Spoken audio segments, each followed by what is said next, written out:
Dr. K.B. Kempegowda sir and my colleagues to the session. Over the past week, we have gained profound insights into the recently enacted criminal laws in India through the contribution of several distinguished speakers. For this concluding session of our 7-day faculty development program, we are fortunate to have with us Honorable Mr. Justice Billappa, former judge, High Court of Karnataka, who is going to speak on the topic examination of witnesses. His distinguished expertise and profound insights will undoubtedly enrich today's session.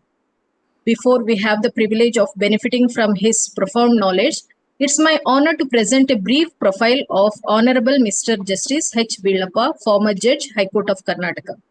Honorable Justice H. Billappa, born on October 8, 1954, to Timmamma and B.K. Hanumappa, has had a distinguished career in law and public service.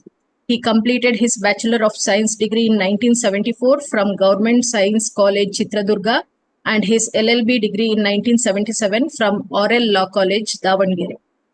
Beginning his legal career in 1978, Honorable Justice Billappa practiced as an advocate before his elevation to the High Court of Karnataka. He served various esteemed institutions, including the KSRTC, TTC, and other institutions. He served as an additional government pleader and additional government advocate in both the High Court of Karnataka and the Karnataka Administrative Tribunal. In addition to his judicial career, he contributed to legal education as a part-time lecturer at Vivekananda College of Law, Sheshadripuram Law College, and SJRC Law College in Bengaluru. Honorable Justice Billappa was elevated to the High Court of Karnataka in September 2003 and served with distinction until his retirement in October 2016. Since retiring, he has remained active in social services and community activities, continuing to make impactful contribution to society. Your Lordship, it is with profound gratitude and deep respect that we acknowledge our fortune in having the opportunity to listen to your invaluable lecture today. We consider ourselves truly privileged to benefit from your vast knowledge and experience. May I now request our beloved principal, Dr. K.B. Kempegowda sir, to formally welcome the chief guest and the gathering. Over to you, sir. Thank you, Nirmala. The distinguished chief guest of today's program, Honorable Justice H. Billappa. Sir, I prefer to call him as... Yes? You are not audible, sir. Volume, sir. Just a minute.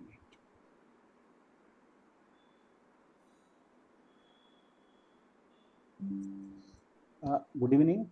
And Honorable Justice H. Billappa, sir. I prefer to call you again as Professor Billappa because your innumerable contribution to the legal education, even after retirement, you have continued as a teacher to teach in various law schools. Professor Billappa, sir, his association with Vivekananda College of Law is from its beginning.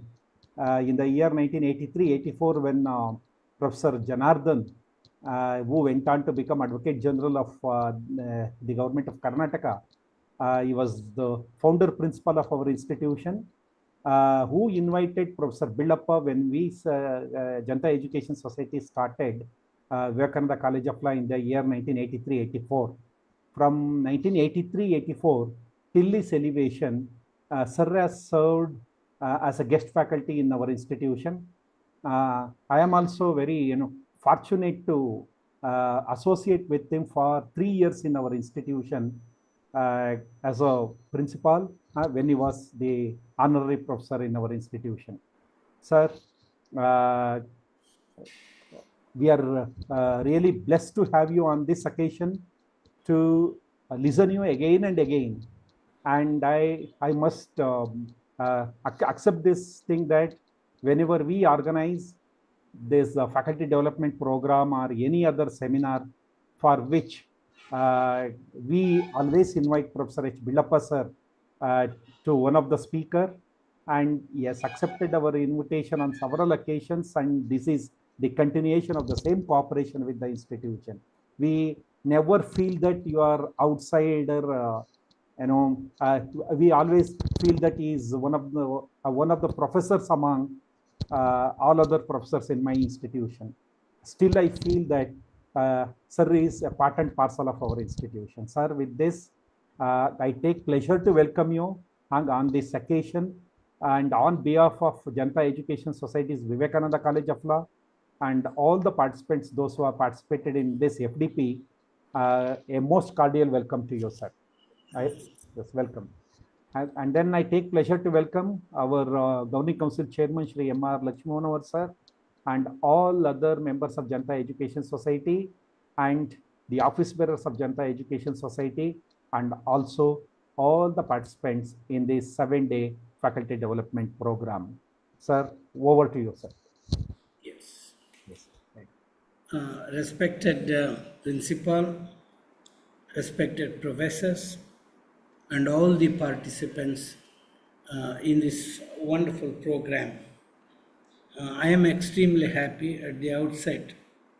I am grateful to the institution because after my retirement also, I had an opportunity of addressing, and college always thinks of me.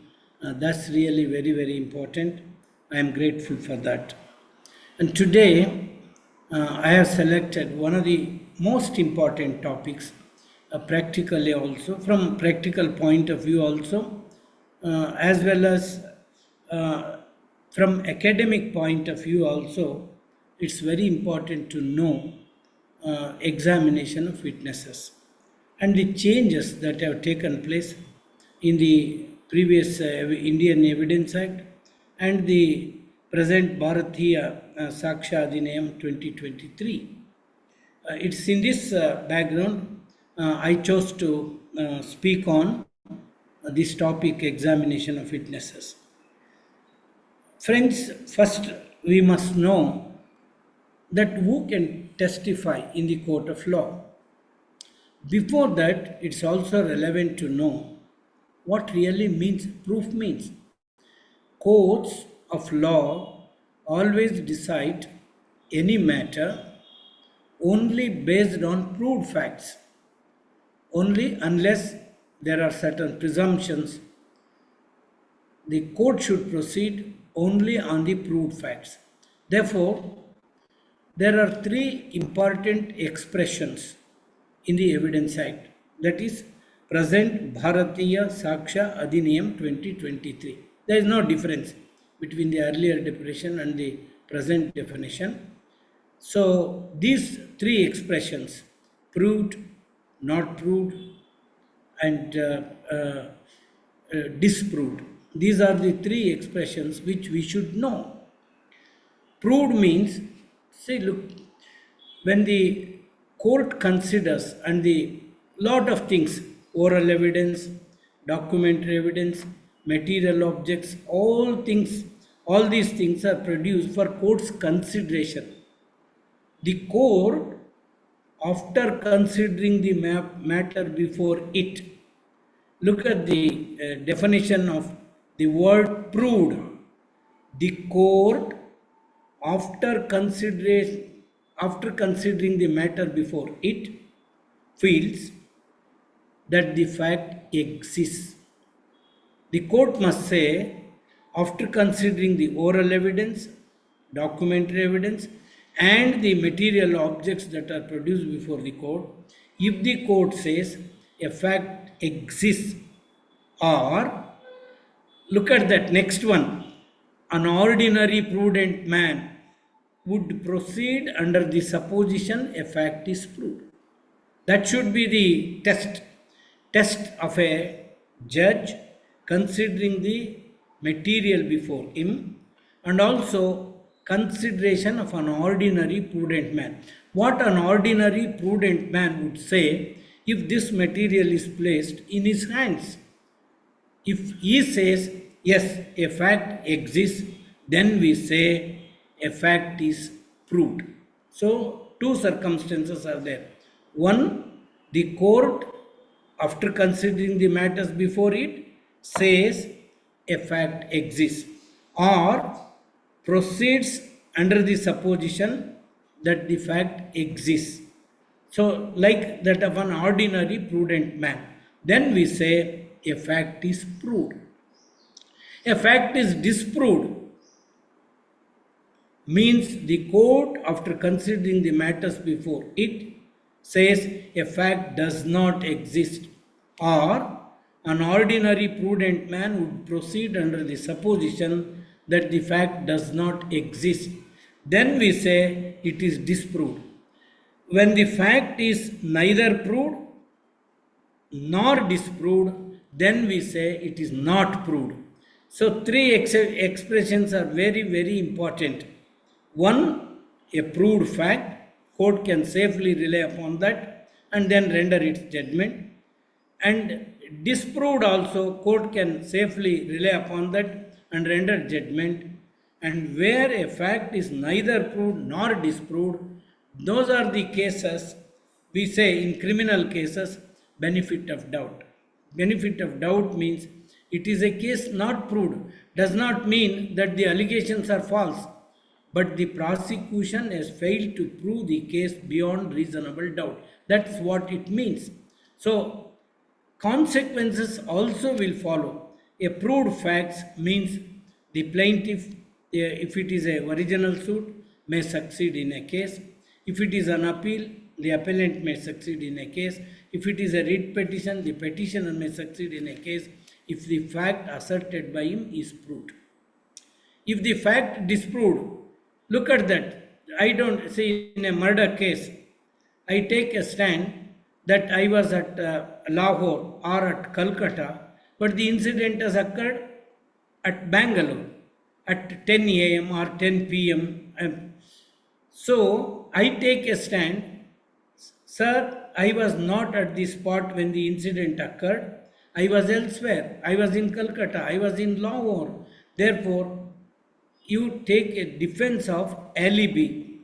If that fact is established, yes, this man on that particular day was not at Bangalore at all. He was in Calcutta or Lahore, as the case may be, and he proves that fact to the satisfaction of the court, then the entire prosecution's case is disproved because he would not have been the author of the crime for the simple reason because he was elsewhere at the time when the alleged incident occurred. Therefore, disprove as also a consequence. If a fact is proved, that also has a consequence. And if the fact is not proved, so prosecution alleges that this man assaulted this or some allegations of murder or any such thing under the Indian Penal Code or any other offences. So there are allegations of offences being committed and the prosecution fails to prove. So, suppose the prosecution alleges it is a case based on circumstantial evidence. The prosecution does not establish all the circumstances so that it forms a chain, a complete chain, so that the guilt of the accused is proved. Prosecution misses some of the links that needs to be proved according to law. Then the court says, no doubt there are allegations, the allegations are very serious, but still the prosecution has failed to prove all the circumstances so that combined together or if they join together, they must form a complete chain so that the guilt of the accused is going to be established. If that is not done, if there is only here and there some circumstances are proved, the other circumstances are not proved, the benefit of doubt should always go to the accused person and not to the prosecution. This is the thing. So why this happens, and I will give you one beautiful example. Under Clive Lloyd, West Indies team was playing a test match at Bangalore. And at that time, Yerapalli Prasanna, EAS Prasanna, Bishan Singh Bedi, Chandrasekhar, they were the spin bowlers. And those West Indians, Vivian Richards, Lloyd, Greenwich, they were all the stalwarts, perhaps the greatest batsmen that the world has seen, or the game of cricket has seen. Then Lloyd hit the ball out of the ground. It went for a say. So it was flowing in the air, and on the boundary line, the fielder just jumped and caught the ball. And then there was no facility of this, like third umpire business was very simple. So from one or two angles, they used to take pictures, not from all angles as it is now. So then they asked the player who caught the ball. So he said, "Sir, I was just jumping to catch the ball. I do not really know how the catch was taken, whether it is inside the boundary or outside the boundary. If it is outside the boundary, it is a sixer. If it is inside the boundary, the batsman is going to be out. What to do? What to do is the circumstance.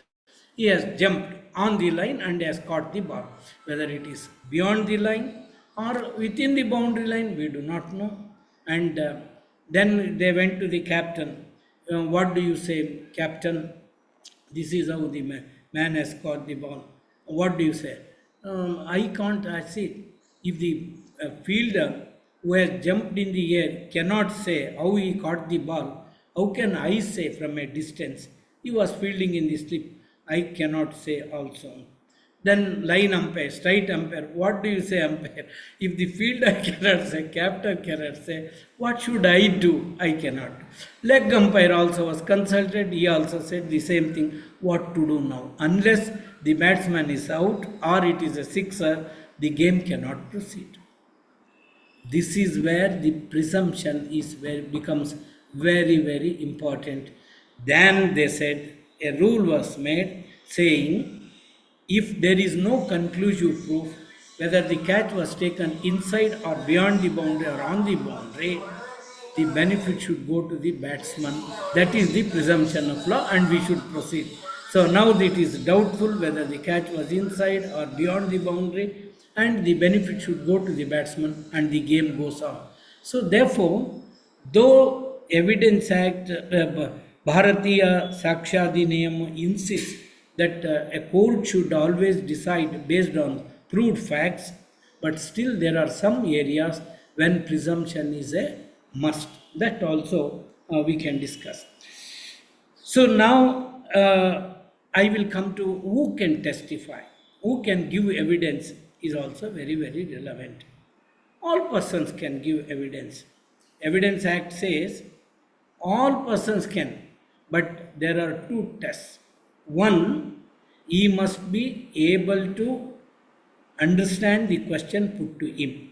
Any person, whether it is a child, whether it's an old man or a sick man, aged person, anybody, whoever comes as a witness, if he is capable of understanding the question put to him and is able to give rational answers to the question put to him after understanding the question, he is a competent witness. That is the test. The test is the question, the capability of the person who is giving evidence must understand the question in proper perspective, and he must give rational answer. That's all the test. Whether he is 5-year-old or 10-year-old, whether he is an old person, that is not the criteria at all. But unless that man is unable to answer because of he is a very youngster, or he is an old person, or he is a sick person mentally or physically, or for similar other reasons, unless a person is capable of understanding the question put to him and giving rational answers, all other persons can testify in the court of law. So there is no bar even for they say even for a person of unsound mind also can give evidence. at same intervals, if he is able to, the test is this, not that he is a person of unsound mind, whether that person of unsound mind is capable of understanding the question put to him and giving rational test.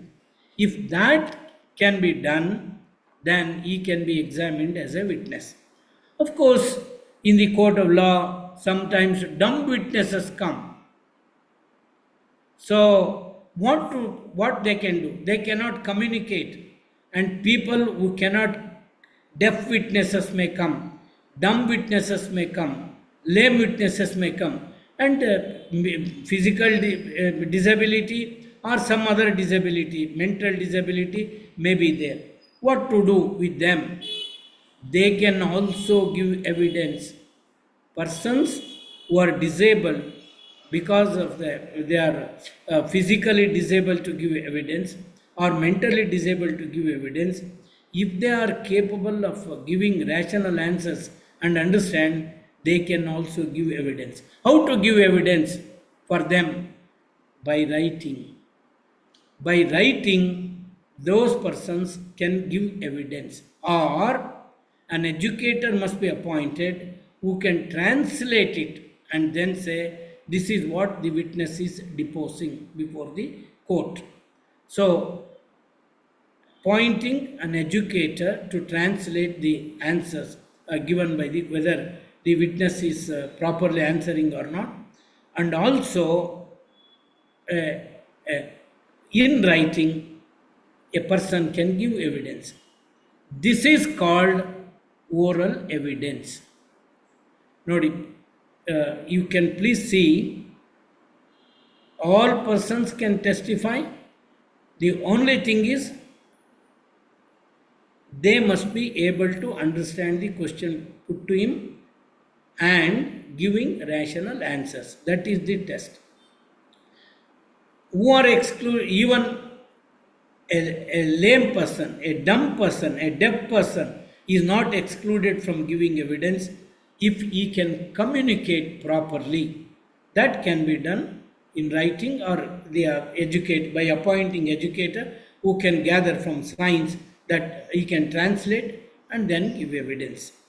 That is how all persons are competent, unless they are not able, because of the tender age or because of the old age or because of the sickness or because of the physical or mental disablement, they are not able to understand the question and answer, giving proper answers, rational answers. All persons can testify in the court of law. That's one part of it. Then, what is the order in which the witnesses need to be produced before the court? So, now three things are conceived in this. One, by law. If it is a civil case, civil procedure code is there. If it is a criminal case, criminal procedure code is there.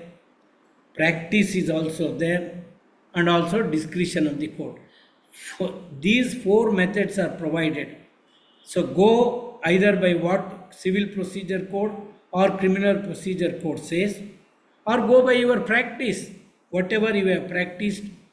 Who should be examined in a criminal case? Whether a doctor should be examined first, or complainant should be examined first, or informant should be examined first, or major witnesses should be examined first, or expert should be examined first. This is guided by the criminal procedure code law. If there is an established law, procedural law, prescribing that this witness should be examined after this witness, follow that. Or by practice. If by practice you have followed a particular pattern, continue with that, follow that pattern also for examination of witnesses. You can follow that pattern also. Or the discretion of the court. If there is a procedural code also not followed, it is the discretion of the court. Court can say, all right, examine this witness. He will be either he can be cross-examined at that time, or it can be postponed for some other date, so that all the witnesses are examined then simultaneously the witnesses are cross-examined. That depends upon the discretion of the court. So there are different modes provided in the statute. The first mode is law, by law, whatever is prescribed by law, follow it. Whatever practice is there, examination of witnesses, do that. And also, if there is no choice, then go by the discretion of the court. Whatever court says, examine this witness first, or whatever court permits, that should be done. So next part we need to consider is admissibility of evidence. So these are the two terms, relevancy and admissibility of evidence, are really most important terms, expressions in the Evidence Act. So unless a fact is very relevant to the case, it cannot be admitted as evidence at all. Therefore, when a party proposes to give evidence, then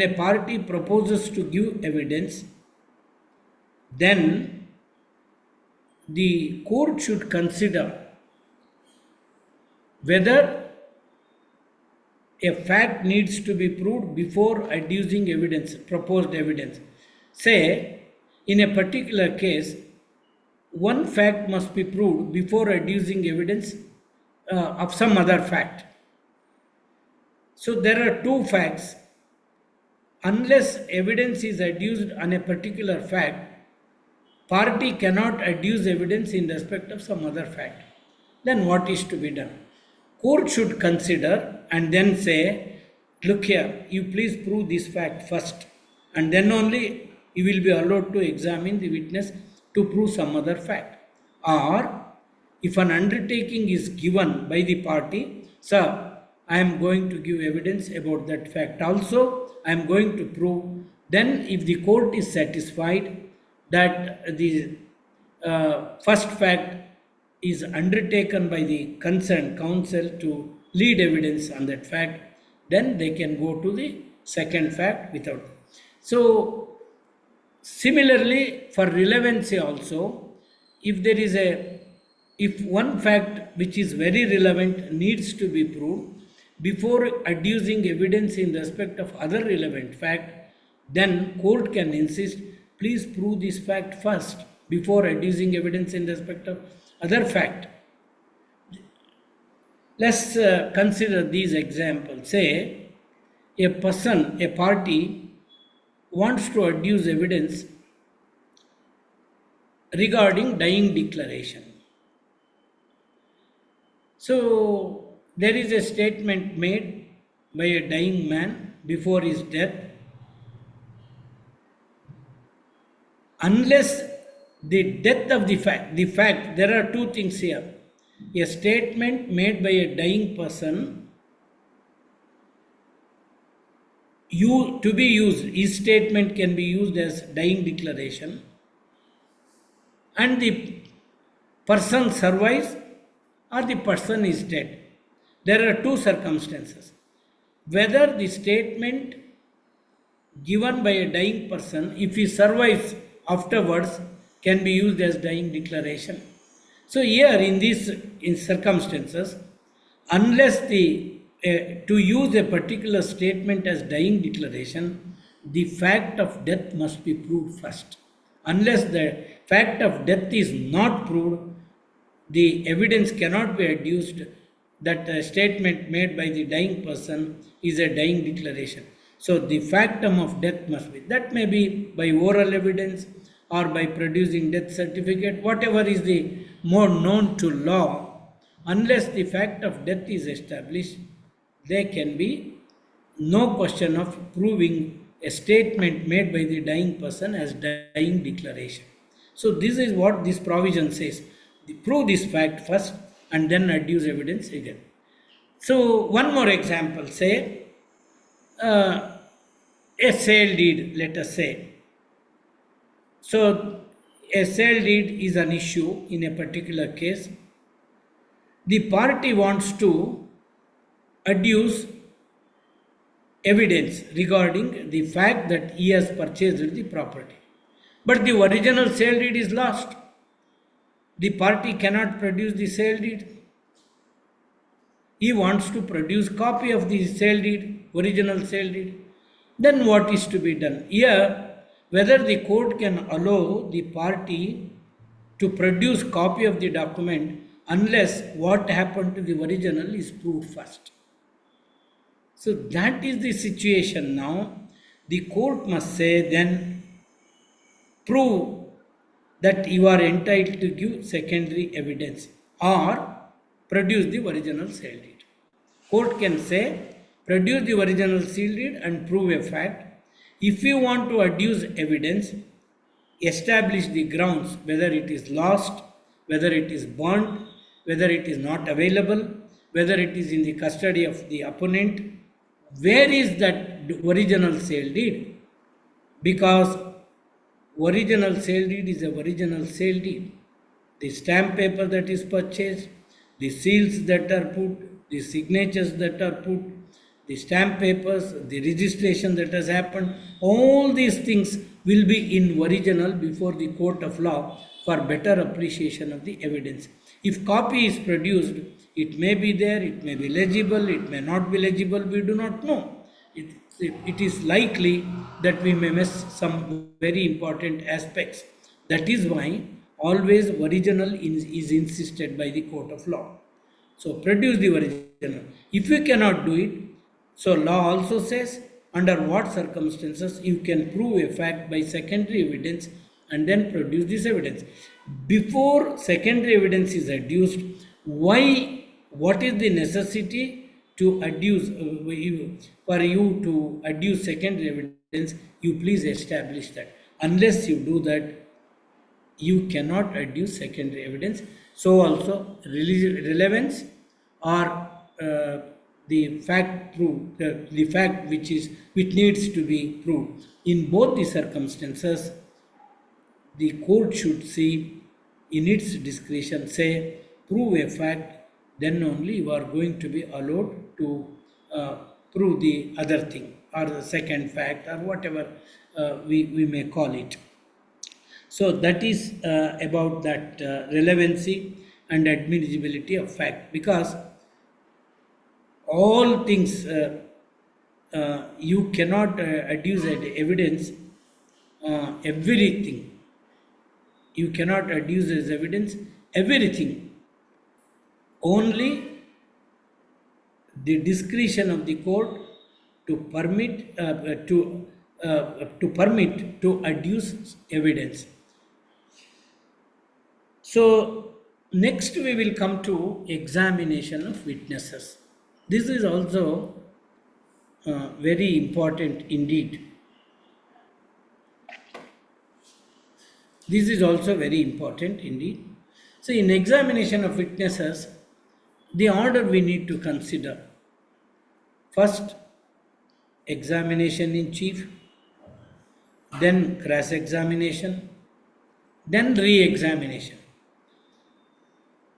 To say the witness is examined fully, all these things must happen. Examination in chief must happen, cross-examination must happen, and re-examination must happen. Unless this happens, we cannot say the witness is examined fully. Then who should do this? So a party who calls the witness to give evidence must lead evidence in examination in chief. So in examination in chief is conducted by the party who calls the witness. Cross-examination is done by whom? By the adverse party. Cross-examination is done by the adverse party. Re-examination is done by whom? Re-examination is done by the party who calls the witness. So there are three stages that should be followed: examination in chief, cross examination, and re examination. So, why this distinction is made? There are certain aspects which the cross examiner is entitled to in law. Say one such thing is leading questions. Leading questions can be put only in the cross examination, not in examination in chief. So then we must know what is examination in chief, what is cross examination, and what is re examination. We must also know. Examination in chief, the party who calls. No question of leading questions. No leading questions can be allowed in examination chief unless the court, considering that it is introductory in nature, nothing substantial, or the fact is already proved. So if it is already a proved fact, then court can in examination in chief also permit to put leading questions. Otherwise, in examination in chief, no leading questions can be put. What is that leading question means? What does it mean? That is also very, very important. Leading question means the party who puts the question, it suggests an answer. Leading question means it contains an answer. It suggests the party who is putting that question expects to receive. That's leading question. Look at this one example. How many children you have? No answer is suggested here. The witness must know he has 2 children or 3 children or 4 children, whatever it is. But in cross examination, the same question is asked. You have 4 children, isn't it? 2 daughters and 2 sons. So the party to whom a question is put has only 2 options. Either say yes or no. No, I have no 2 daughters or 2 sons. Or he must say yes, I have 2 daughters and 2 sons. That's the purpose of cross examination, to elicit the truth. Directly go to the truth and elicit. That is why this weapon of putting leading questions is given to the cross examiner. A person who cross examines can put leading questions. In examination chief, it is always with the permission of the court. If the court permits, that is, which are introductory, Nimdyavuru, what's your name? So, which is very elementary, which is not disputed. Facts which are not disputed, then by putting leading questions in examination chief, take answers, but not to take substantial answers. It's only the weapon in the hands of the cross examiner, not with the examination in chief. So, leading questions can be put in cross examination. This is the most important thing is whatever the witness, whatever the party, adverse party wants to elicit from the mouth of the witness can be put to him. Maybe some suggestions he may deny. That party must prove that. Suggestions are no answers. That is not evidence according to law. But you can put, look here, you have 4 children. If he says, yes, that's all right, it is an admission, the answer is in your favor, you use it. Supposing he says, no, I don't have 4 children, you must be able to prove that I suggested, this man has denied, these are the 4 children, Ramappa, Bhimappa, Krishnamma, Rangamma, 4 children he has got. this is the document he can produce and show to the court that he has 4 children and is lying to the court. So the credibility of the witness can be tested in cross-examination. So that is the kind of questions that are permissible in cross-examination. What is the scope of re-examination? That is also very, very important. So, normally, practically, many different things happen. But the purpose of re-examination is to clarify, to explain the doubt. So, what is referred to in cross-examination? The section very specifically says what is referred to in cross-examination. Suppose the answer given in cross-examination leads to confusion between examination in chief and cross-examination. That can be explained by way of re-examination. That's the purpose of re-examination. If you want to get it clarified, for example, say a witness says he assaulted with a chopper before the court of law. He says he assaulted with a chopper. And before the police, when statement is recorded, he has said that he assaulted with a club. Now, before the court, he says a chopper. Then, what kind of weapon was used in assaulting that person can be explained in re-examination. So, where there is total confusion, chaos, it leads to ambiguity that can be clarified in re-examination. That is only the scope of re-examination. Or sometimes they may request, the party who is calling the witness may request the court, please permit me, sir, I want to further elicit certain facts which are not there. If new facts are elicited, look here, the Evidence Act. If new facts are elicited, then the adverse party must be allowed to further cross-examine. So, if whatever answers are given, if only it is confined, the re-examination is confined to elicit the answers, what is referred to in cross-examination, no further new facts are elicited, then it's all right. That is the scope of re-examination. If for any reason the party, in the guise of clearing ambiguity or explaining certain facts elicited in cross-examination, leaves new facts and additional evidence, then the adverse party can request the court can permit to further cross-examine that witness also. That's the kind of examination. Now, there are certain circumstances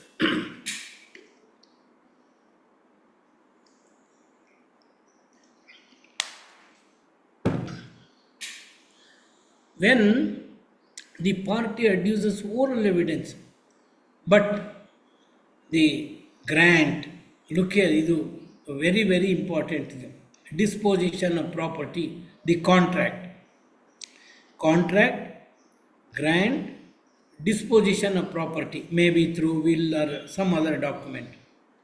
If it takes place, if it happens by in writing, by a document, and then party wants to adduce oral evidence, if a contract is reduced to a document, those facts can be proved only by producing documentary evidence.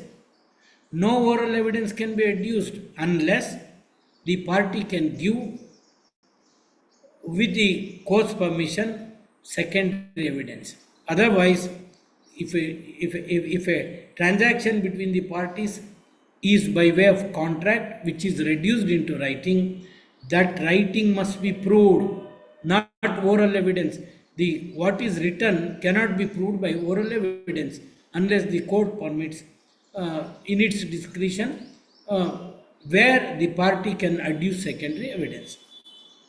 Similarly, a government grant it cannot be granted orally. Say a site is granted by the corporation. If you want to prove a grant, You cannot adduce oral evidence. It should be proved only by producing the document. Where is the grant certificate? Produce the certificate.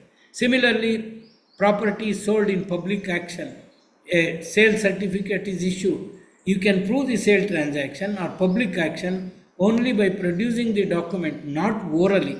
That I see in a public action, I purchased this property. That cannot be done.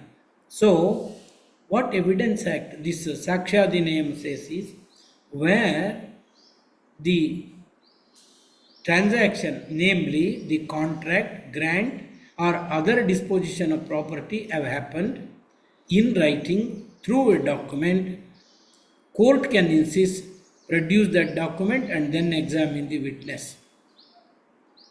Unless the court permits for valid reasons to adduce secondary evidence. No, I do not have the original, therefore I am entitled to give secondary evidence, and that too secondary oral evidence. Copy of that document also can be produced. Xerox copy of the documents can be also produced. Mechanical process means the copies by mechanical process, they can be produced and proved as secondary evidence. And oral contents, oral evidence of the contents of the document can also be proved. These are all secondary evidence. Unless the party makes out a ground to produce secondary evidence, he is bound to produce the original document, be it a contract or a grant or a disposition of property. That should be proved only by a documentary evidence, or if in a given case, court depending upon the circumstances can also allow the party to produce secondary evidence in any of its form, whatever secondary evidence is defined. So in any of its form, secondary evidence can be allowed. Unless that is done by the court, it is a party who wants to prove contract, a grant or a disposition of property is bound to produce the documentary evidence. That's another part. So now there are certain circumstances also when you need to, the statement is in writing, you need to prove contradictions. How to prove a contradictions in the court of law? Contradiction, very important. This renders the witness, it takes away the credibility of the witness, the evidence of the witness. Now, any person can be cross-examined regarding the previous statement. Say, a person has interfered with the property. The suit is for injunction. This man, alleging interference, has approached the police and has lodged a complaint. FIR is made and it is sent to the court. Or some other circumstances, similar circumstances like this.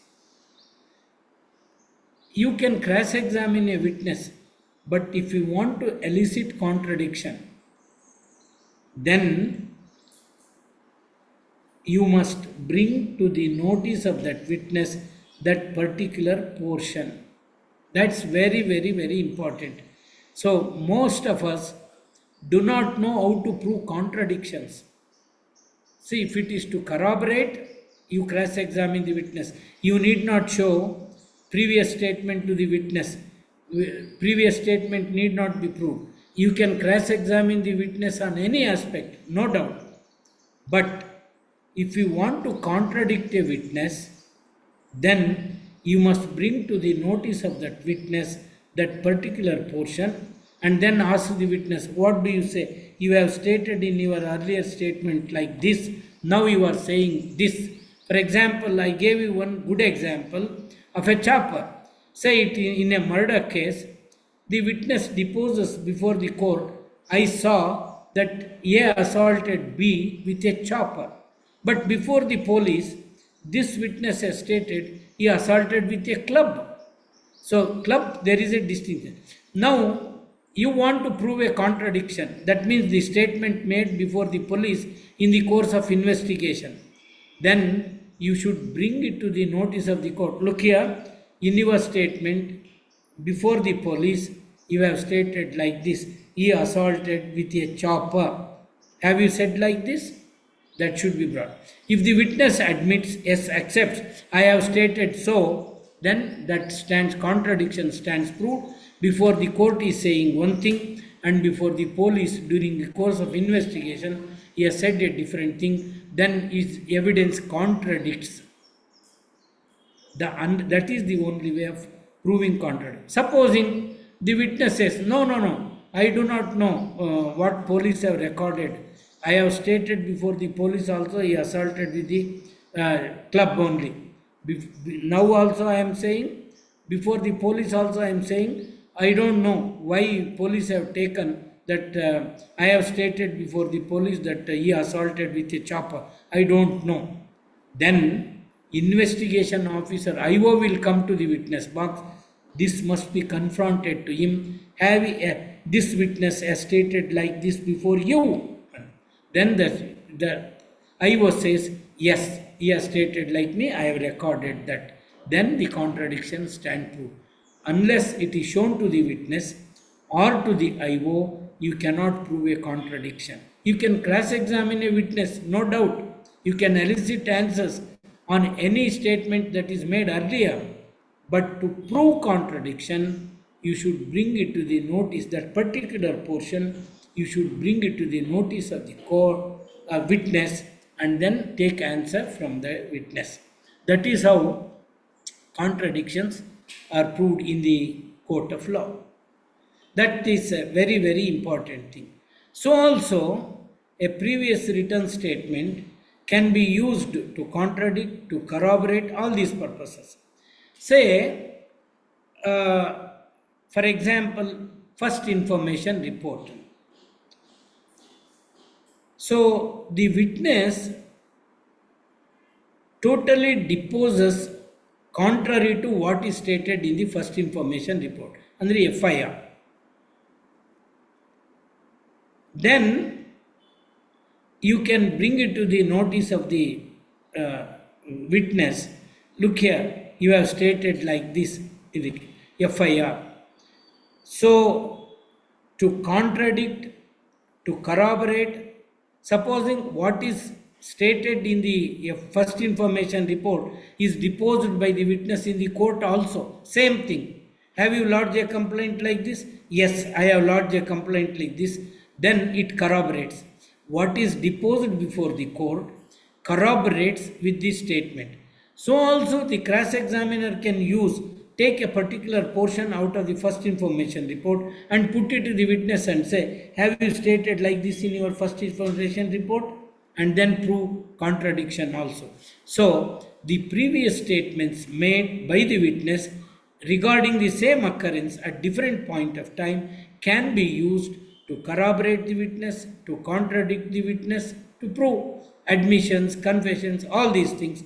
That is a possibility under the Evidence Act. Now, what is the purpose of cross-examination? Why do you cross-examine a witness? What is the importance of the cross-examination? Now, particularly, these days we must understand, all lawyers must understand, all judges must understand, all law professors also must understand this. Affidavits, examination in chief is permitted by way of affidavit now. That means, I have seen in many cases, the witness comes and deposes.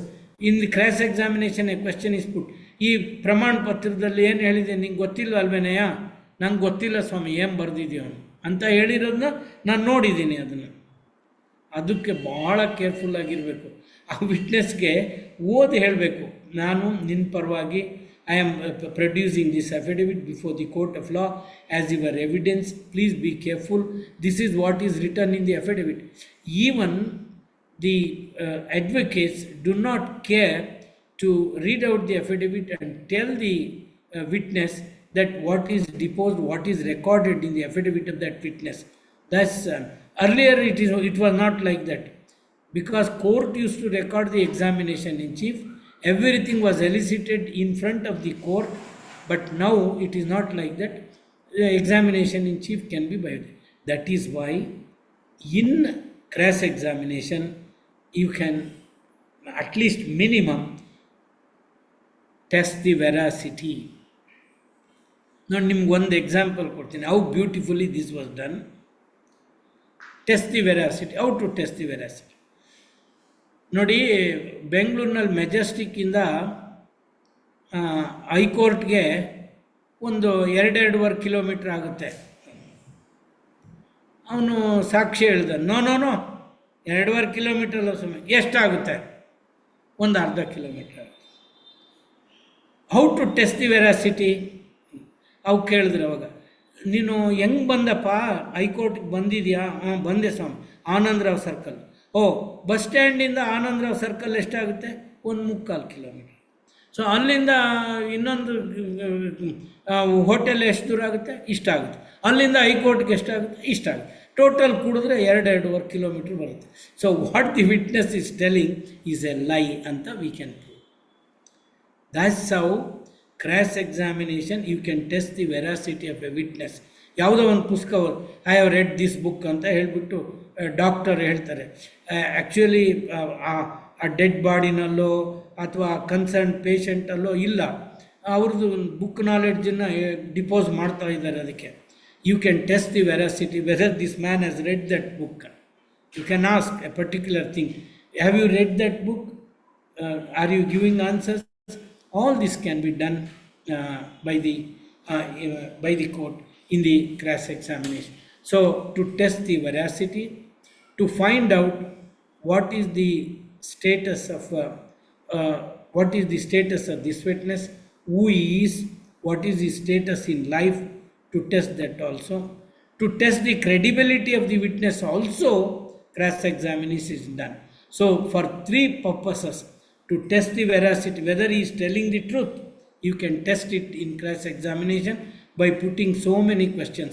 ನೀವು ಇನ್ನೊಂದು example ನಂಗೆ ಇಲ್ಲಿ ಬರ್ತಾ ಇರುತ್ತೆ, ಅದು ನನಗೆ ತುಂಬ ಗೊತ್ತಾಗುತ್ತೆ. ಎವಿಡೆನ್ಸ್ ಆ್ಯಕ್ಟನ್ನು ನಾವು ಪ್ರೀತಿ ಮಾಡಬೇಕಂತ ಅನಿಸುತ್ತೆ. ಯಾಕೆಂದರೆ ಅವನು ಒಬ್ಬ ಹೋಗ್ತಾನೆ ಕೋರ್ಟ್ಗೆ ಅಂದರೆ ಅವನ ಫ್ಯಾಮಿಲಿದಷ್ಟೇ ಜೀನಿಯಾಲಜಿಕಲ್ ಟ್ರೀ ಆಗ್ತಾನೆ. ಇನ್ನೊಬ್ಬ ಅವ್ರದ್ದೆಲ್ಲ ಇಡೀ ಕುಟುಂಬದ ಮೂಲದಿಂದ ಹಾಕಿಬಿಡ್ತಾನೆ ಅವನ ಜೀವನಕ್ಕೆ. ಈಗ ರೆಂಬೆ ಕೊಂಬೆಗಳೆಲ್ಲ ಇರೋದೇ ಇಲ್ಲ ಇವನು ಹಾಕಿರೋದ್ರಲ್ಲಿ. ಇವನು ಒಂದೇ ಬ್ರ್ಯಾಂಚ್ ಇರುತ್ತೆ, ಒಂದೇ ಕೊಂಬೆ ಇರುತ್ತೆ. ಆವಾಗ ಇವ್ರದ್ದು ಯಾರ ಅಂತ ಹೇಳಿದ್ರೆ ಅವರು ನಮ್ಮ ಸಂಬಂಧಿಗಳು ಅಂತ ಹೇಳ್ತಾನೆ. That means he has suppressed something. You can show to the court that he has suppressed it. He is not telling the truth. You can test the veracity of the witness in the court of law by cross examination. That's a very, very beautiful instrument. Cross examination is a beautiful instrument in the hands of the opponent or adverse party. So to test the veracity, to find out the position and status in life, and to discredit the credibility of the witness, whether he can be believed or not. Here itself I must also say how to discredit a witness. ಒಂದು ಸಾಕ್ಷಿ ಇದೆ, ಅವನು ನಂಬೇಡಿ ಅಂತ ಹೆಂಗೆ ಹೇಳೋಕ್ಕಾಗುತ್ತೆ? You can summon a witness. ನೋಡಿ ಎಷ್ಟು beautiful ಆಗಿ ಹೇಳಿದೆ. You can examine a witness. This witness ನಮ್ಮ ನಾಲೆಡ್ಜ್ ಪ್ರಕಾರ from the known sources to our knowledge is not a creditworthy person, is a useless person. His conduct is like this. Many criminal cases are there. He is a convict. His conduct is not his conduct cannot be appreciated. Many things you can show by examining a witness to discredit a witness. Then if that is true, then court can say this is not a credit worthy witness. Or you can show to the court that this witness is bribed, he is a corrupt witness, he is offered certain things, he is a property or money. So having accepted that this man is deposing against me, you can show to the court. That's another way of discrediting the witness. Next most important thing is contradictions, illicit contradictions. That means he is inconsistent, He says one thing before the investigating agency or before some other authority and tells totally a different thing before the court of law. This witness is required.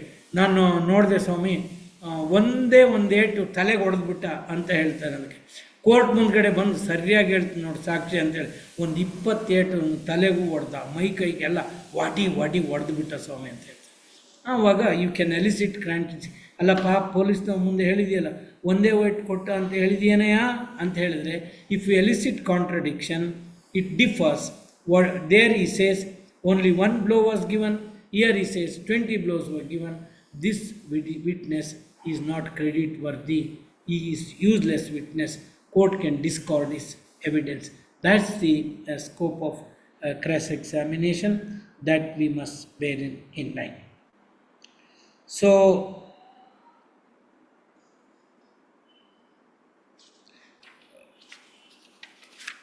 Evidence Act also says when a witness can be compelled to give evidence, that answer. So there are different situations in life. When a witness is respected, we have one situation. When a witness is asked scandalous questions, insulting questions, annoying questions, different questions are put to a witness. Then Evidence Act says, if it is relevant for the case or the fact in issue, then whether the answer that is going to be given by the witness is favorable or unfavorable is not the question. If it is relevant to the fact in issue or it is a relevant fact, court can compel that witness to give answers. That's very, very important thing. So that the fact that it is going to criminate him, he is going to be punished, that is not the criteria at all. He is bound to give the answer. Otherwise, what happens? Supposing it's only credit worthiness of the witness is tested, it will not affect the merit of the case in any way. Only such answers are there. Court can also forbid certain circumstances, scandalous, insulting questions, annoying questions. Court can forbid. Court can say, if it is not relevant, court can say, if it is not a fact in issue, court can say, all right, don't ask such questions. Suppose in spite of the court's warning, some advocate asks the questions which are scandalous, which are insulting, which are annoying, such questions are asked, then the duty of the court is to report it to the High Court or also to the Bar Council. Say, this advocate is putting all sorts of questions, though irrelevant, he is putting questions. They are not relevant at all to decide the case, for fact in issue or relevant. So such questions are put, then it becomes the duty of the court to inform the higher authorities, to the higher court, that is the High Court, or to the Bar Council. To the concerned authority antide, it is necessarily a Bar Council.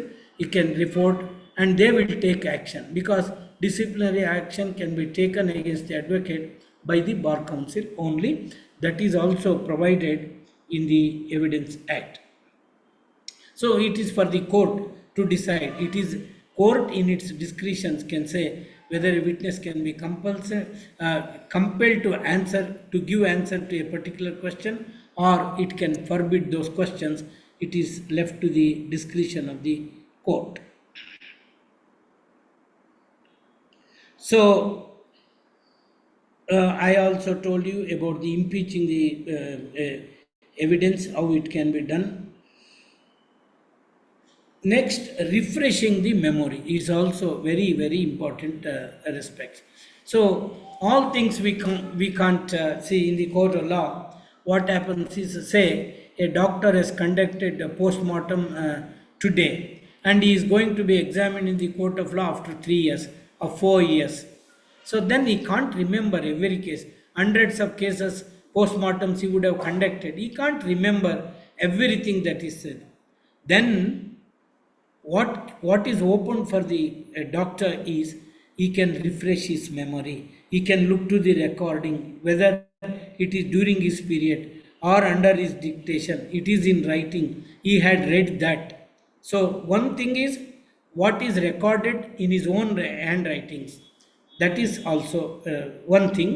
The other circumstance is writing is made by some other person, but the witness has actually read at the time when it was recorded, not now, not now, refresh the memory.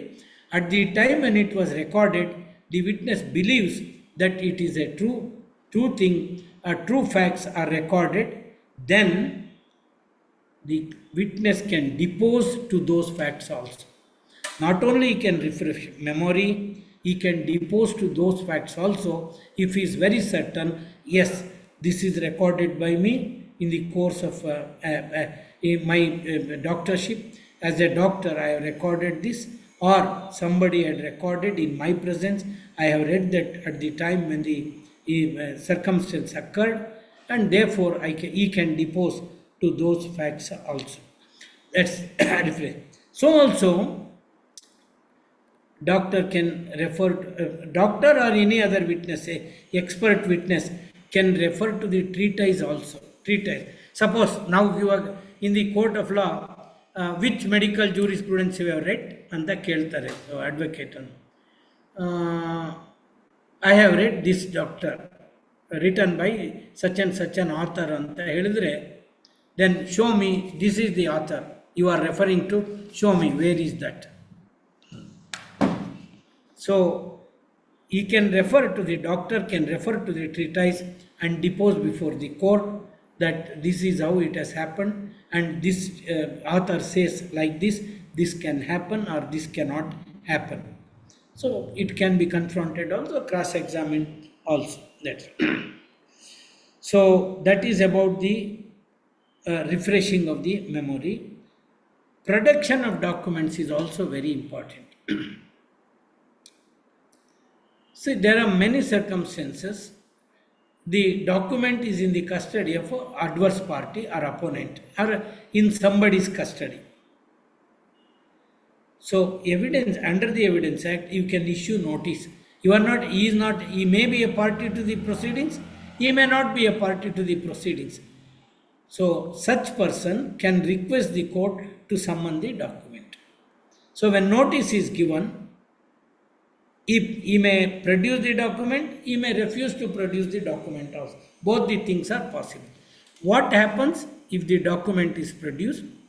What happens if the document is not produced? This also we must know.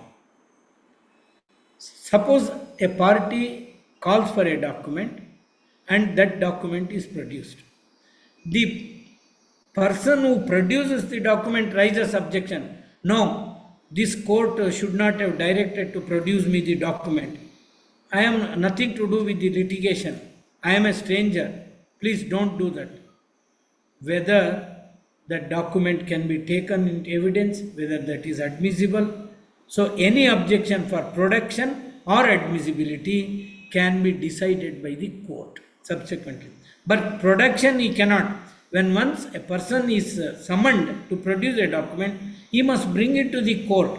Then he can raise an objection saying that I should not have been compelled to produce this document at all, or it is not admissible, it is not relevant for the case, why you have summoned me to produce. He can raise that objection, but he should come to the court and produce the document. It is for the court to say whether it is admissible, relevant, irrelevant, what is it. So all this can be decided by the court of law. That is what production of the document. Now, supposing the court feels that admissibility needs to be decided, evidence is required. Court can record the evidence also regarding admissibility. And court feels that translation is required. Court can direct the translator, please translate this and then keep it secret. Don't divulge it to anybody. Don't publish it. Keep it as a secret with you. Then it can decide at the admissibility, relevancy, or whatever it is, depending on the circumstances of the case, and then it can use that translation that way. Now, what happens if a document is produced? Suppose I am not a party to the proceeding. I am a stranger. Some document is produced. That man, one of the parties wants to show that I am his neighbor. There is a sale deed. In my sale deed, it is recorded I am the neighbor. I form one of the boundaries. So for the relevance is that I am on one side of his land. He wants to show it to the court, and then he summons the document. Afterwards he notices, oh, if this document is produced, I am going to lose the case. He then says, he declines, don't produce this document, he says. So what law says is, when once you have summoned the document from the custody of another person and it is produced before the court of law, then if the party who has produced insists it should be marked, it should be marked. There is no other way. It should be used as evidence. There is no other way at all. It should be taken as evidence and considered. So that's the consequence of production of document, where some other person is compelled to produce the document which was not produced by him voluntarily. Second, refusal. Supposing somebody refuses to produce the document, and then if that person who has refused to produce the document wants to make use of that document, ನಾನು ಹೇಳ್ತಾನೆ, ನನ್ನ ಹತ್ರ ಅಂಥದ್ದೇನು ದಾಖಲೆ ಇಲ್ಲ ಸ್ವಾಮಿ ಅಂದ್ಬಿಡ್ತಾನೆ ಅಂತ ಹೇಳ್ಕೊಳ್ಳಿ. ನಾಳೆ ದಿವಸ ಇದೇ ಸ್ವಾಮಿ ಅಂತ ಅವನ ಕೇಸ್ನ ನಾನು ಪ್ರೊಡ್ಯೂಸ್ ಮಾಡೋಕ್ಕೆ ಹೋದರೆ, or in some other case or in this case, then court can say you cannot do that.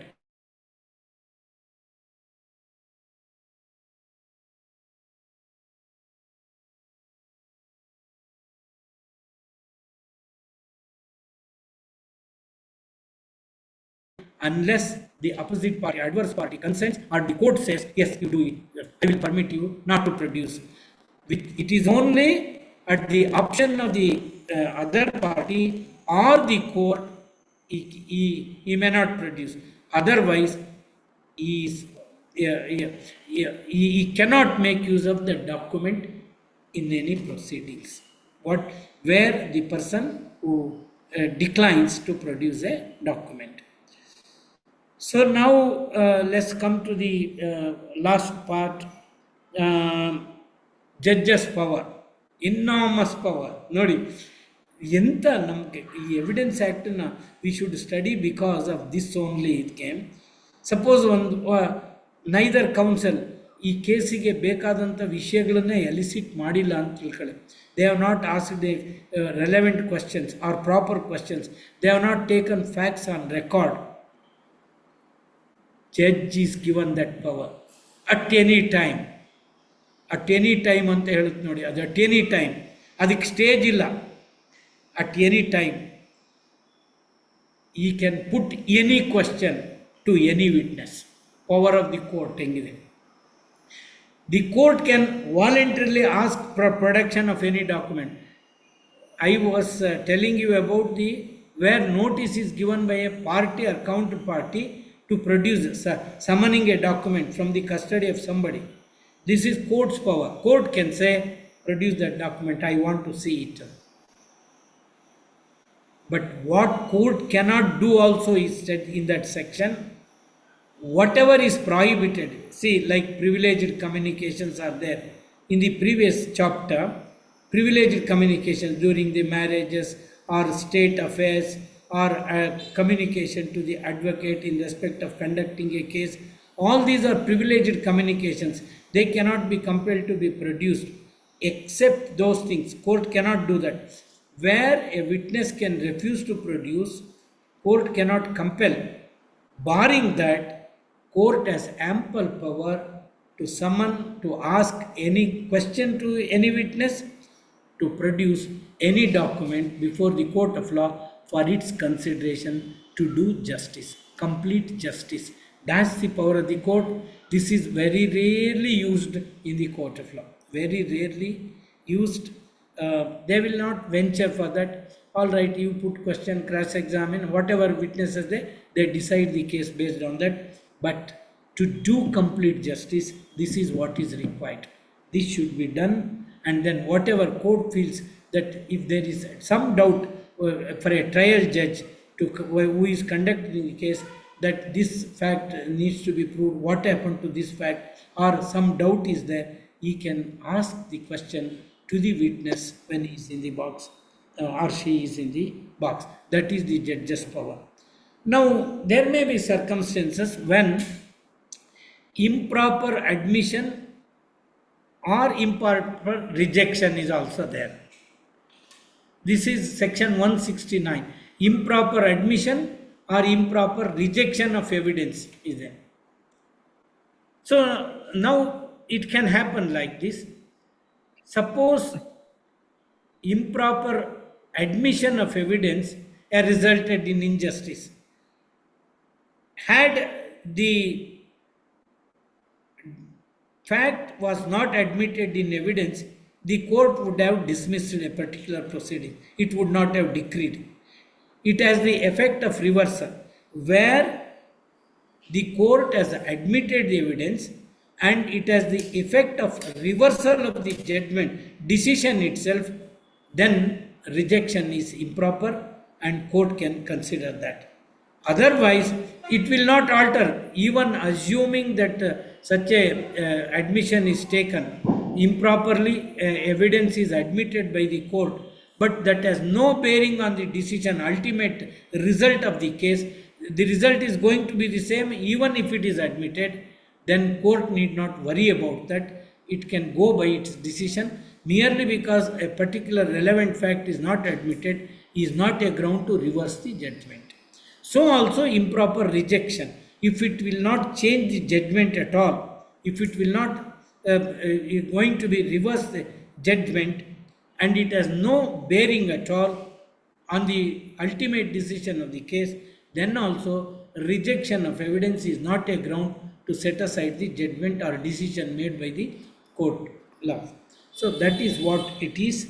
And the last section is repeal and how to consider pending matters. Section 170, there were 167 in the previous act. Now there are 176 in the Sakshadinayam. That is the only difference and most of the definitions and all other things, except what is changed is electronic records, admissibility of electronic and digital evidence. That's the change. Substantially, that is the change. And some omissions. Adella United Kingdom, British, Adella Ivrilla. That is totally irrelevant. We are not going to consider. Our courts are very independent, nothing to do with England now, and those things are omitted. That's the change. Substantial change is about the admissibility of electronic and digital evidence. That is the substantial change. And repealing section says, so the act, earlier Indian Evidence Act 1872 is repealed. It stands repealed. That is gone. It cannot be used. But for pending proceedings, if an application is pending, original suit is pending, appeal is pending, any proceedings which are pending in any forum, before any forum, to decide those cases, provisions of the earlier act should be used, not this Sakshadinayam. That is the effect of repealing the enactment. That will not bother the pending cases. Only for future cases, that means 1st July onwards, 2024 onwards, this act has come into force. The provisions of this act are applicable for the proceedings that take place from subsequent to 1st July to 2024. Further, all other proceedings which are pending, the old act is applicable. That is the change that has made. So this is regarding the evidence examination of witnesses. I think we should invite some questions also. Then only it becomes very complete, so that if any doubts are clear, so it can be cleared. Then the lecture becomes a complete thing, wholesome. So please, Thank you, sir. Yeah, thank you, sir. Your Lordship, we extend our deepest gratitude for exceptional lecture on the examination of witness. Profound insights have enriched our understanding of this topic. With your permission, may we now address the query. Rajeshwara says, respectable honorable justice, it's our privilege to have a great session on the examination of witness. Please explain both of in the section 4 of India. Whether it's addressed in current BSA 2020. Kindly clarify, sir. I did not follow your question, madam. It's not clear. Sir, the question is, Please, whether it is please ask the addressed in question. which one, sir? Under section 154 of Indian Evidence Act, there was a provision regarding hostile witness. There was a provision regarding hostile witness under 154 of Indian Evidence Act. Just a minute.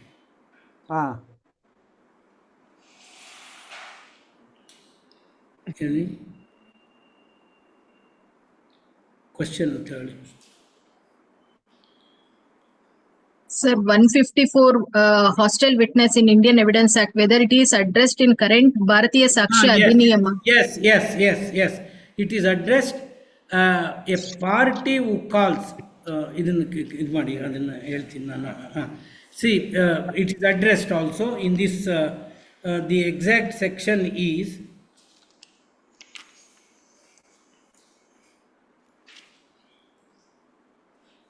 157 in the present act. In the present act, they are called hostile witnesses. That means a witness who is summoned by a particular party deposes against that party, or tells, maybe the witness tells the truth. That that party can be asked questions which can be asked in cross-examination. So those witnesses are treated as hostile witnesses. Means they are not they are not telling the truth before the court. They are treated as hostile, and the questions that can be put in the cross-examination can be put by the party who calls the witness. That means he can be cross-examined by the party who calls the witness.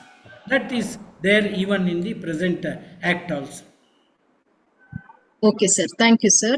Srimati Kalpana ma'am says, good evening, Lordship. I am greatly beholden to you for explaining in detail the subject matter. Now, with the introduction of e-courts and digital records, henceforth can we look forward to speedy administration of justice? We should wait and see what is going to be the consequence of this act. Let it be put to practice. Let us see.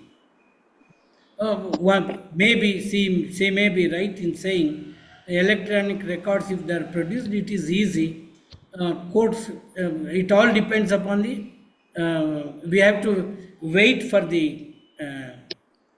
We have to wait for it. We have to wait for it. Okay, sir. Thank you, sir. Participants are welcome to direct your queries to Honorable Justice by unmuting your mics. Is there any queries? You can directly address the Honorable Justice. Okay. Thank you, Your Lordship, for addressing the queries with such clarity and insight. We greatly appreciate your time and expertise. As we conclude this 7-day faculty development program, I, Nirmala P. Hegde, Assistant Professor at Vivekananda College of Law and the Program Coordinator on behalf of Janta Education Society's Vivekananda College of Law, is honored to extend my heartfelt vote of thanks to everyone who contributed to the grand success of this program. First and foremost, I express my profound gratitude to our college management, Janata Education Society, for their steadfast support in all our initiatives.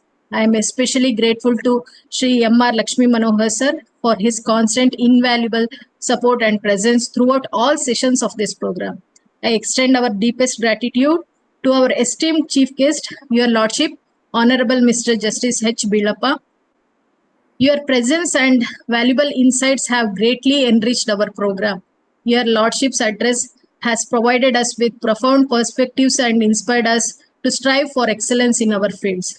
We are truly honored for leading today's session and grateful for the time and effort you dedicated to being with us today, sir. Thank you, Your Lordship.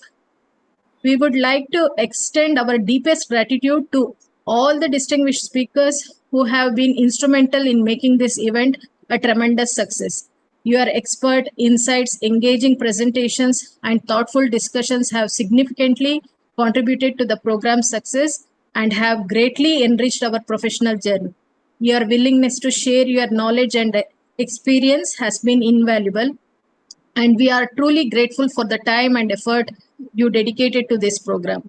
On behalf of everyone involved, I express our sincere thanks for your exceptional contributions and for it being such an integral part of our faculty development program. We hope to have the privilege of collaborating with you again in our future endeavors. I extend my sincere thanks to our principal, Dr. KB Kempegowda sir, whose instrumental role was vital in the organization of this event. Your leadership and guidance have been pivotal in the success of this event. Thank you, sir. I would like to express my sincere and heartfelt gratitude to Srimati Kalpana ma'am for your invaluable guidance and support at every stage of this program. Thank you, ma'am. I also wish to convey my deep gratitude to Dr. Bhuvaneshwari S. Kolaki, IQAC coordinator, whose collaborative efforts were essential to the success of this program. Your dedication and hard work have been formally acknowledged and deeply valued. Thank you, ma'am.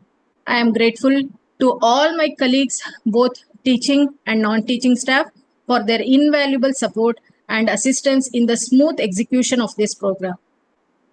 I would like to extend my heartfelt thanks to our esteemed alumnus, Charan, and our dedicated students, Vinay Kumar and Yashwant, for their invaluable assistance with going live on YouTube and for their support in other technical aspects. I extend my sincere thanks to all the esteemed faculty members and principals from various institutions who actively participated in the sessions. Your engagement has made this program truly meaningful and impactful. Thank you once again for your support for making this program a memorable and impactful experience. Participants are informed that the recordings of all 7-day sessions are now available in our college YouTube channel. The link to access these recordings will be shared in the FDP WhatsApp group. Thank you, everyone. Now I request our principal for a few words summarizing our 7-day FD. Thank you, Nirmala. Distinguished guest, Professor Billappa sir, and all my dear participants. Sir, totally 98 participants they have registered for this FTP program, and they have all attended all the sessions. From past 7 days, we have divided it in such a way to give equal importance to the subjects. 3 newly enacted legislations. 3 sessions were on Bharatiya Nyaya Samhita, and 2 sessions on Nagarika Suraksha Samhit, and then these 2 sessions, last 2 sessions by Honorable Justice Panindra sir and yourself is on there's a Bharatiya Nyaya Samhita.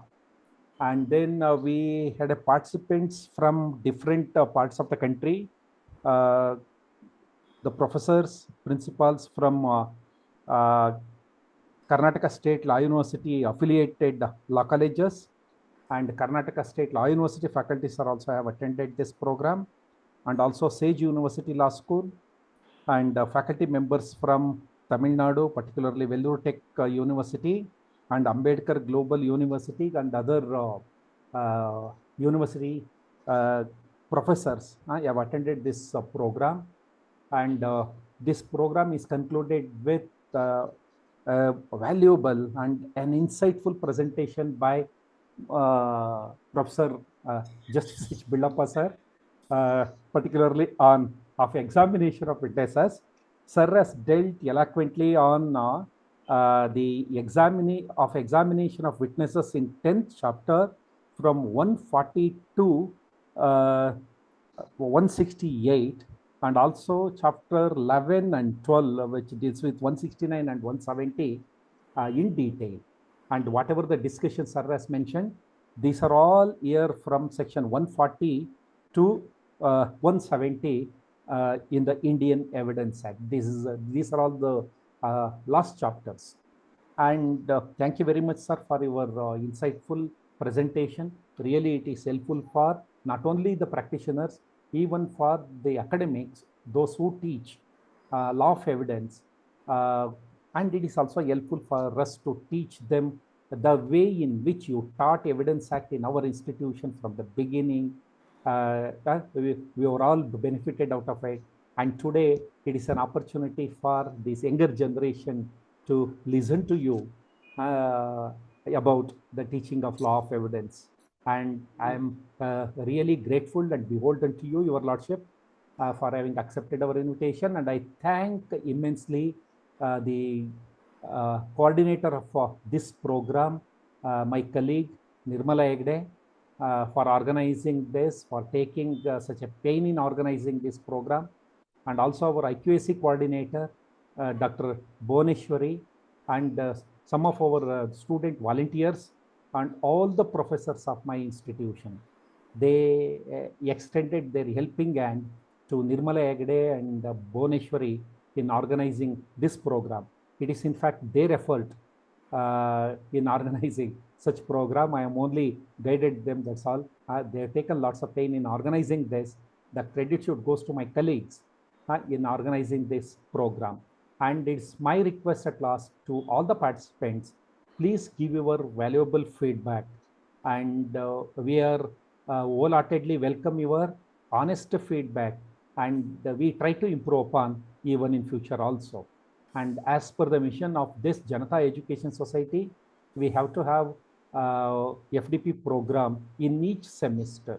It is not only beneficial to our professors, even for my colleagues, those who are teaching in different law schools.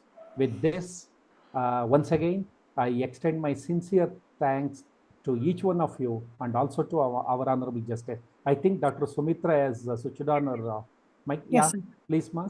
sorry to interrupt you, sir. Yeah, This is for the kind information of all the participants about the VCL Law Journal. Yes, correct. Yeah, we are coming out. This is for the kind attention of all the participants. In pursuit of our academic endeavor, we are going one step further by publishing VCL Law Journal. I kindly request for your articles, research papers, or also a case study, which we are going to publish in a VCL Law Journal. It's going to be peer reviewed, and we are going to obtain we have initiated the procedure for obtaining the ISSN. We are going to obtain it shortly. Please do share your articles. Thank you so much, sir. Sorry for interrupting you, sir. It's all right, ma'am. It's all right.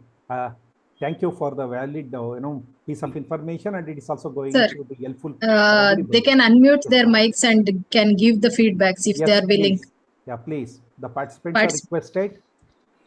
Friends, you are requested. Please, you can unmute your mic and give your feedback. Anyone of you? Good evening, one and all. Yeah, this please. is Varlakshmi from Hyderabad. Yeah. So I'm attending regularly to your all the programs. I hope this is the third program where I'm attending, not only FDP, sir, but all the programs you are conducting. I'm getting the mails. So really, it is wonderful session I have attended. Only one day I missed due to my engage of PhD work. I couldn't attend one session. I missed that.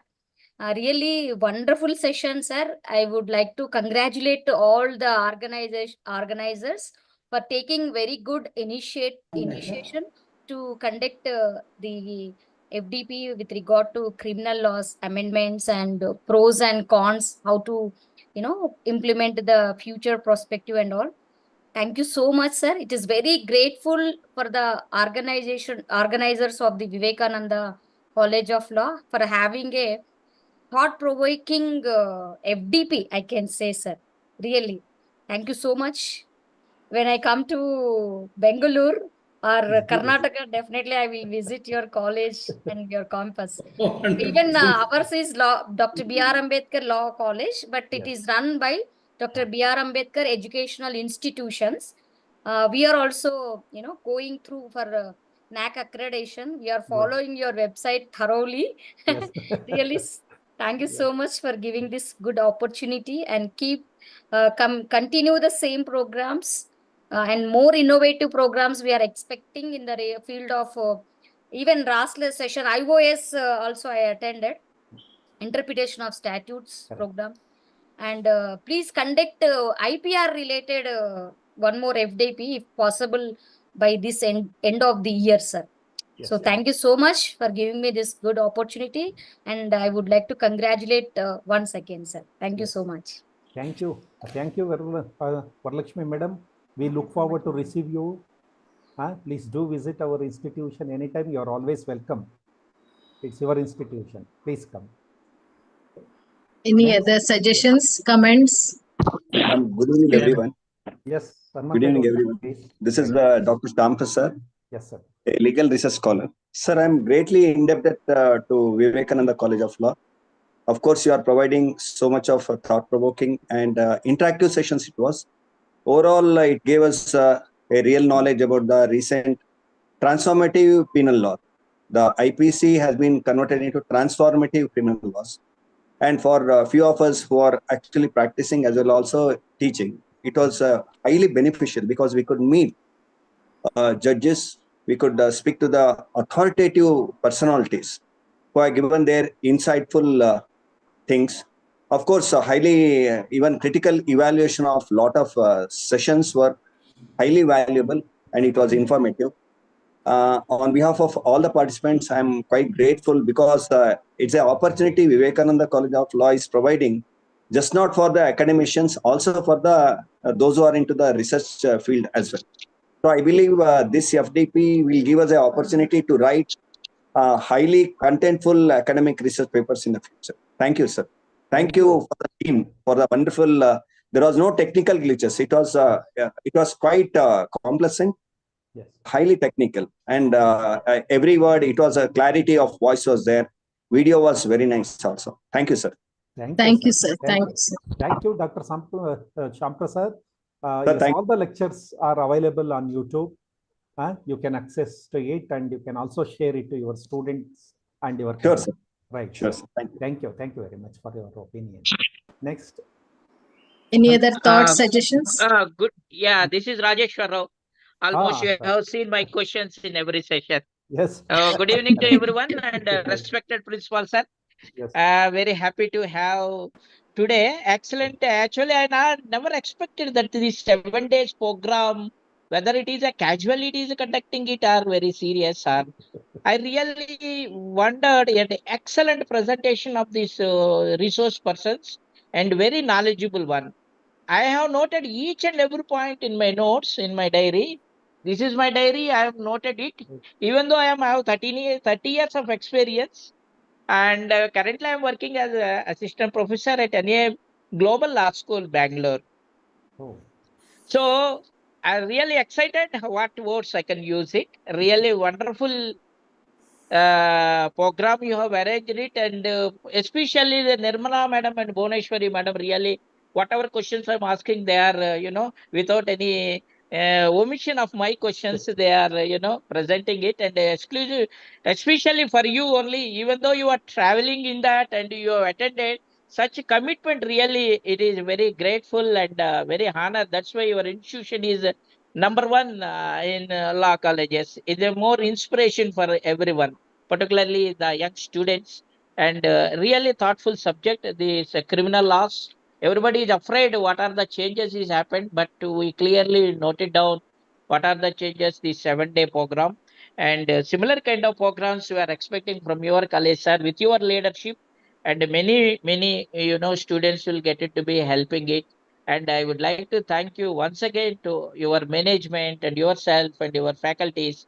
And thank you very much. And very nice to, meeting to you on this point of time. Okay. Thank you very much. And namaskar. Thank you very much. Thank you, sir, for your active participation in all the sessions.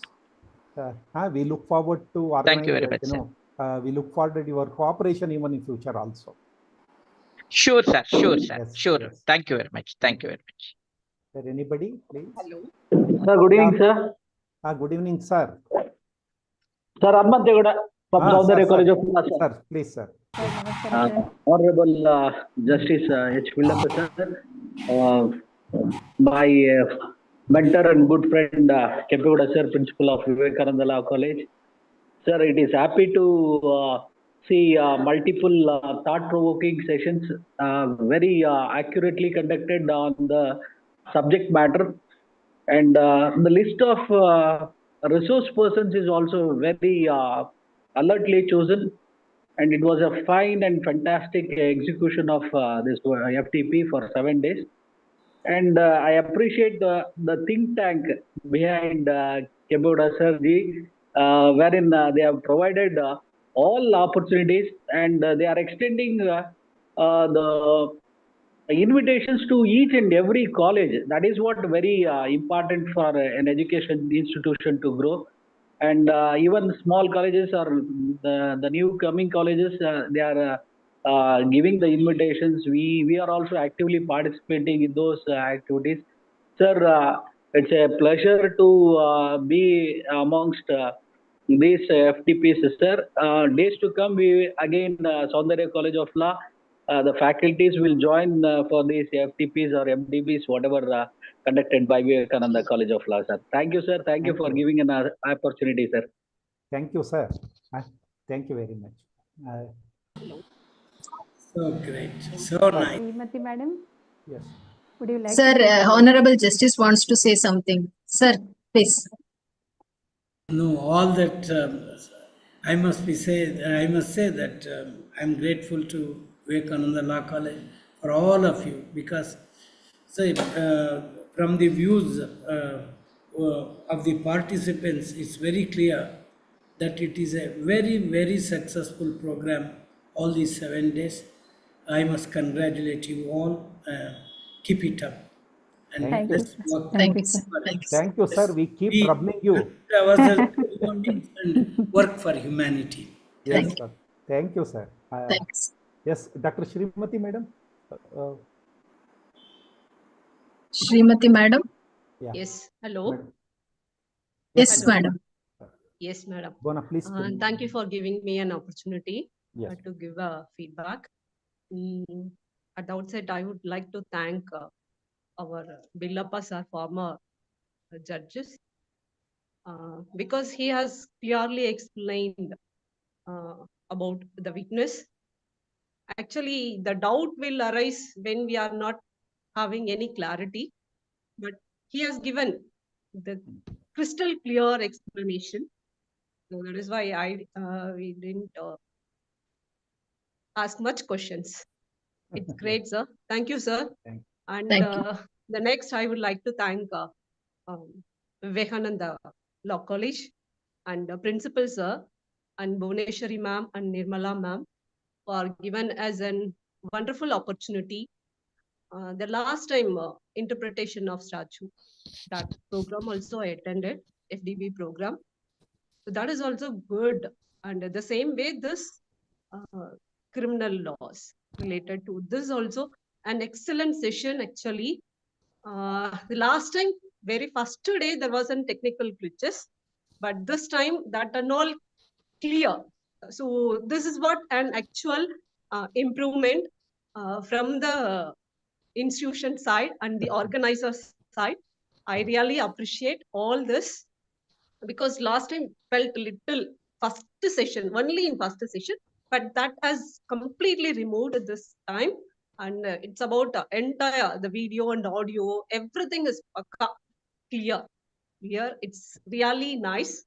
And the guest, what you have picked, that is also, it's like a gem. Everyone, they give their best in the world, I think. So everyone, they did justice to their speech. And moreover, I would like to thank the participant also. So if at all we got any doubt, almost they asked it in the question itself. So that also it's clear. It's not necessary that everyone will pose the same question. So already when the doubt is asked by somebody, let us listen. That is what happened. It's entirely clear thing. I really appreciate. Actually, I am from Dr. Ambedkar Global Law Institute, Tirupati, Andhra Pradesh. Andhra Pradesh? And I am a law commerce faculty, but now in a law, I'm doing my PhD too. So it's a new thing. Every time I'm learning something new and I'm trying to connect it with commerce. So interdisciplinary is must now. It's in progress. So I'm the one who is connecting both commerce as well as this law together. And it's a wonderful opportunity for me to do such a great session with you.